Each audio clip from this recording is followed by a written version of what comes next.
নমস্কার সকল দর্শকদের, স্বাগত আমার চ্যানেল বুকিশ শুভজিতে। আজ 23শে এপ্রিল, আর 23শে এপ্রিল হলো বিশ্ব বই দিবস এবং বিশ্ব কপিরাইট দিবস। আর এই বিশ্ব বই দিবস আমাদের মতো সকল বইপ্রেমীদের কাছে একটি খুব স্পেশাল দিন। তাই আজকের দিনে আমি এমন দুটি বই আপনাদের দেখাবো ইতিমধ্যেই বাংলা সাহিত্যে একটা বিশাল বড় জায়গা দখল করে নিয়েছে। চলুন দেখে নেওয়া যাক প্রথম বইটার কি নাম। প্রথম বইটা আমি যেটা দেখাবো তার আগে সেই বইটার আনবক্সিংয়ের ভিডিওটা আপনারা একটু দেখুন।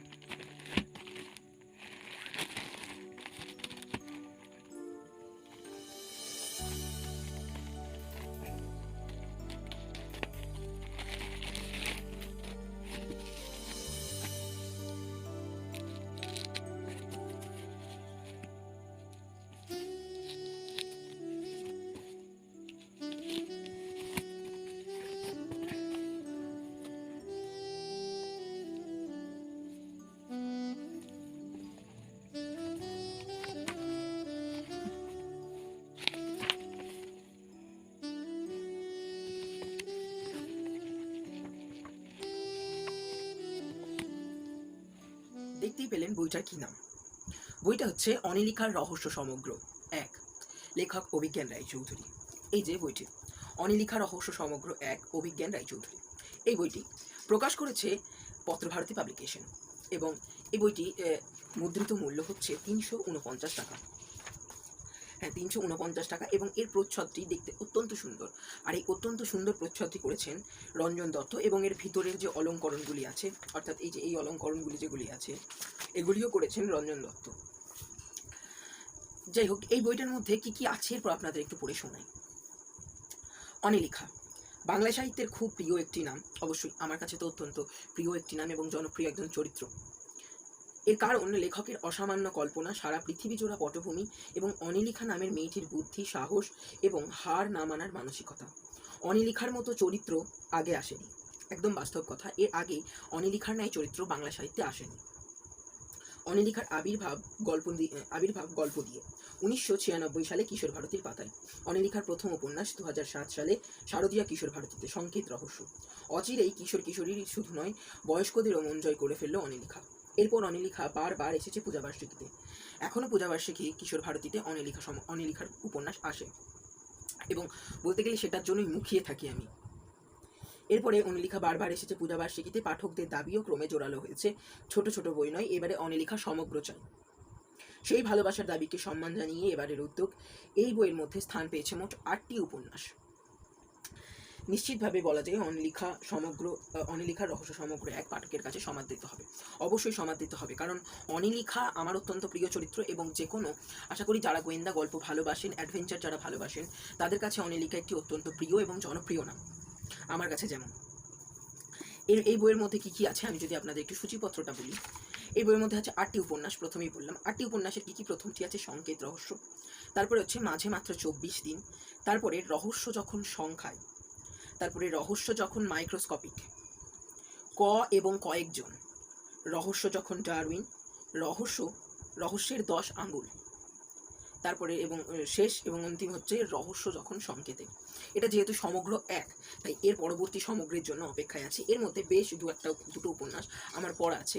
যেমন প্রথম উপন্যাস সংকেত রহস্য, এটা আমার পড়া আছে। রহস্য যখন সংকেতে, এই দুটোই আমার পড়া আছে মোটামুটিভাবে। তাছাড়া বাকি 6টা আমি পড়ব। এবং এই যে অনিলিখা রহস্য সমগ্র এক, এই বইটা পত্রভারতী খুব সুন্দরভাবে করেছেন, এবং ওনাদের উপস্থাপন অত্যন্ত সুন্দর, বাইন্ডিং খুবই ভালো, এবং পাতার মানও অত্যন্ত সুন্দর। তবে এই বইটার রিভিউ অবশ্যই আসবে আমার চ্যানেলে। কিন্তু কি রিভিউ করব, কারণ অনিলিখা একটা বিরাট বড় দুর্বলতার জায়গা আমার কাছে। এটা গেল প্রথম বই।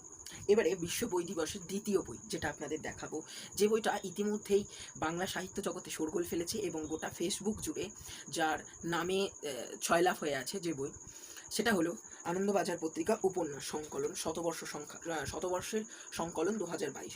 এই যে উপন্যাস সংকলনটা, এই বইটার সাইজ একটা বিশাল মাপের সাইজ করেছে, এবং এই বইটা দেখতেও অত্যন্ত সুন্দর করেছে। এই বইটার মধ্যে মোট 30টি উপন্যাস আছে।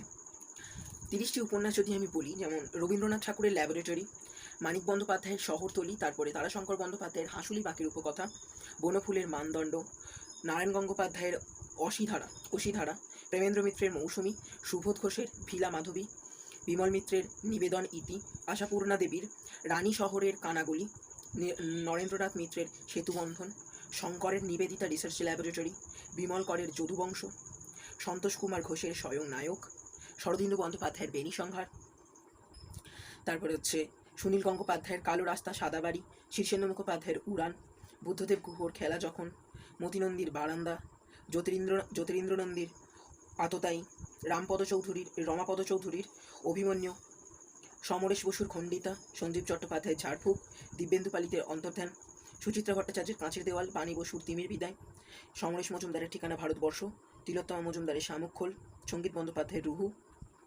সরঞ্জিৎ চক্রবর্তীর অসম্পূর্ণ এবং বিনায়ক বন্দ্যোপাধ্যায়ের মন্ত্র। এই মোটামুটি বইটা, এই বইটার মুদ্রিত মূল্য হচ্ছে 500 টাকা এবং এই বইটার সম্পাদনা করেছেন ঈশানী দত্ত রায়। বইটার যে সংকলনটা করেছেন সুবর্ণ বসু এবং প্রচ্ছদ এবং বিন্যাস করেছেন অমিতাভ চন্দ্র। এই বইটির উপস্থাপন অসাধারণ। 30টি উপন্যাসের জন্য 30টি যে ছবি আছে সেগুলো প্রত্যেকটাই অত্যন্ত মন কাড়া ছবি। এবং হ্যাঁ, অবশ্যই এই বইয়ের ফ্রন্ট আনন্দবাজার পত্রিকার যেরকম ফ্রন্ট হয় অত্যন্ত ছোট, চোখের পক্ষে খুব একটা ভালো না হলেও কিন্তু একসাথে 30টা উপন্যাস দিয়েছে। যারা নতুনভাবে উপন্যাস কিনবেন ভাবছিলেন তাদের অনেক টাকা সেভ করছে এই বইটা। কারণ আমি ব্যক্তিগতভাবে হিসাব করে দেখেছি এই বইয়ে যে উপন্যাসগুলো আছে সেগুলো যদি প্রত্যেকটা বই আকারে আপনাদের কিনতে হয় তাহলে মোটামুটিভাবে 8 থেকে 9,000 টাকা খরচা করতে হবে, কিন্তু এই বইয়ের মধ্যে আপনি সেটা পেতে পারেন মাত্র 500 টাকায়। এবারে আমি বইটা বর্ধমান স্টেশন থেকে নিয়েছি, সেখানে বইটা 350 টাকা আমার কাছে নিয়েছে। আপনারা কোনখান থেকে নেবেন সেটা আপনাদের ব্যাপার, এবং সেটা 500 টাকা অবধিও নিতে পারে, কারণ যেহেতু এটা পত্রিকা অনেকে ছাড় নাই দিতে পারে। যাই হোক, এই বইটা তো রিভিউ করা সম্ভব নয়, কারণ 30টি একদম অসাধারণ লেখকের অসাধারণ উপন্যাস দেওয়া আছে। চেষ্টা করবো মোটামুটিভাবে এই বইয়ের কিছু কিছু উপন্যাস রিভিউ করার। এই ছিল মোটামুটি আজকের ভিডিও। যদি ভিডিওটি ভালো লেগে থাকে তাহলে অবশ্যই লাইক করে দেবেন এবং সাবস্ক্রাইব করে দেবেন আমার চ্যানেল বুকি শুভজিৎ। আর অবশ্যই নিচে জানাবেন কমেন্ট করে যে এর পরবর্তী কোন বইয়ের রিভিউ আপনারা চান। এরপরে অবশ্যই বইয়ের রিভিউ এক এক করে আমার চ্যানেলে আসবে। বেশ কিছুদিন রিভিউ আসে না, তার বিভিন্ন কারণ আছে, বিভিন্ন রকম অসুবিধা হয়, সেই জন্য রিভিউগুলো এখন করা যাচ্ছে না টাইমের অভাবে। যাই হোক, কিন্তু এবারে রেগুলার রিভিউগুলো আসবে। ধন্যবাদ, সকলে ভালো থাকবেন, সুস্থ থাকবেন, আর অবশ্যই বাংলা সাহিত্যে থাকবেন। বই পড়ুন এবং নিজেকে আরও বেশি করে সমৃদ্ধ করুন।